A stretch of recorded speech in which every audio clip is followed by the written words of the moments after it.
You're with Julian on the Brown Note, and Australia has absolutely no right to criticise China over the treatment of the Uighurs. Now, the Western world is amping up for, obviously, this colossal economic battle with China. Actually, more of it is probably jockeying for position than actual all-out war.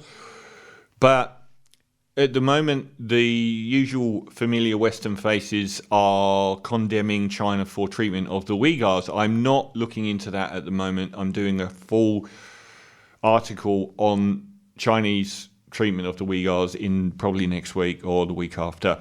But so this isn't about that. This is about Australia's almost singularly not having the right to criticise China for the treatment of an indigenous population. This is about the treatment of the Muslim Uighur population of the Xinjiang province. Australia and New Zealand have signed a joint statement condemning China for human rights abuses. After the USA, this is the usual suspects, the USA, Britain, Canada, and the EU, which is an unusual element, is normally Britain, Canada, the USA, and France. Look to Haiti, look to anywhere. If there's been bad governance by Western interference, you'll see those faces. They've imposed sanctions on China. These are gibberish. These aren't economic sanctions. These are sanctions against individual members of the Xinjiang province government, which is essentially saying what? That diplomat can't do X in our country, where they're never going to go. So it is symbolic. Perhaps it's designed to be symbolic, but Australia and New Zealand have joined in with a joint statement. Obviously, Australia will jump at the bit with the Liberals in power to do anything at all to jump on these kind of things, no matter what the blowback. But this isn't about the blowback either.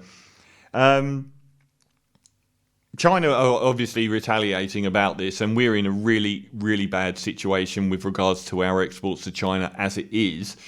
So we probably shouldn't be waving our baton around, but it's more understandable that we would do it alongside all the other nations, not like when ScoMo put his hand up so eagerly to support Trump last year and lost us all our exports.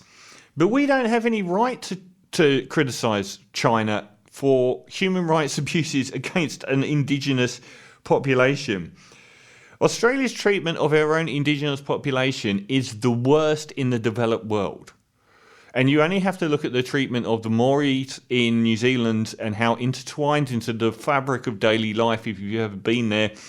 It's second-hand. It's just part of the New Zealand culture to have, Maori and Pākehā or white European intertwined in life there. But the treatment of Indigenous or Aboriginal Australians is famously bad. We top the rankings for bad treatment of our Indigenous population in a number of areas. Life expectancy, we are the worst in the developed world. We have a 10-year gap between the expected life length of an Indigenous Australian and a non-Indigenous Australian. 10 years. Excuse me. That's appalling. That's a world record. Incarceration is shocking. You're 11 times more likely to be in jail if you're an Indigenous Australian. 50% of our juvenile prisoners in Australia are Indigenous. We have some other very poor world records. The US has per capita the highest rate of people in prison, with African Americans being the most incarcerated people in America. We know this. They riot in the streets about it all the time. That's 2,207 African Americans out of every 100,000 African Americans are in jail.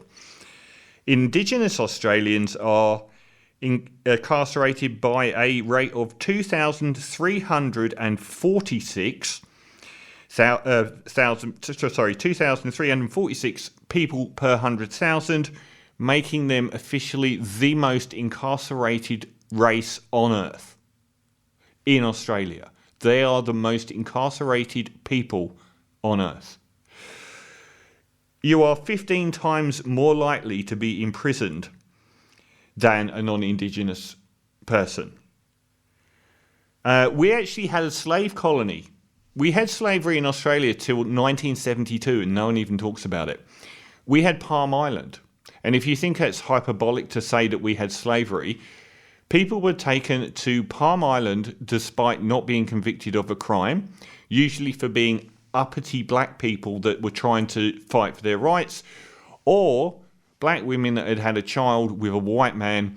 They were taken against their will from wherever their homes were and put on Palm Island, where they were forced to work for 30 hours a week for room and board, for food. If they didn't do that work, they didn't qualify for the housing on the island, and they didn't qualify for the food, and there was nothing else on the island, no industry, no other shops, and they weren't allowed to leave. So if you don't think being taken from somewhere despite having committed no crime, against your will, being held against your will in a facility where you're forced to work for free and you're not allowed to leave, it's slavery. Well, Palm Island carried on, but they actually dropped the work aspect of it because it was just a bit too much. We've got a history of racism against immigrants that is quite spectacular. When I moved here in 2004, Lebanese people were on the front covers of the newspapers every single day. Now it is black Africans that are on the front covers anytime that anything happens. Every generation, every decade has a new monster that is foreign. This is not historic. This isn't looking back like America at their slavery past. These incarceration rates for Indigenous people, this life expectancy disparity for Indigenous people is today. This is an ongoing treatment. It's not, we shouldn't have to apologise for things that were done in the past. I haven't mentioned things that were done in the past. Those were facts and figures from today. We've got a history of really poor treatment to most groups that came to the country in the past as well as that, from the Greeks to the Italians to the Irish, even the English at one point, the Vietnamese. None of these people ended up destroying Australia or Australia's way of life, but we say it every single time. We also are up to our neck in the two most heinous wars this century in Iraq and Afghanistan, where we had not only following people into some extremely bloody wars against Muslim people, but where our own special forces in Afghanistan have been outed as committing numerous murders and human rights abuses. Our ex-Australian of the Year, Ben Roberts, was in the news again today as he is accused of war crimes against Muslims in a foreign country. We don't have a good record on race. You only have to look at the discourse in right-wing news media here, and you only have to look at the way that white supremacists actually have whole little pockets in Australia. But here's the real kicker for me. We're criticising China for the treatment of the Muslim minority Uighur population in Xinjiang. And this is a real kicker as to why we've got no right to do so. If all those thousands of Uighurs in Xinjiang fled China, got in boats and headed for Australia, we are the first people that would put them in the camps we're accusing China of putting them in.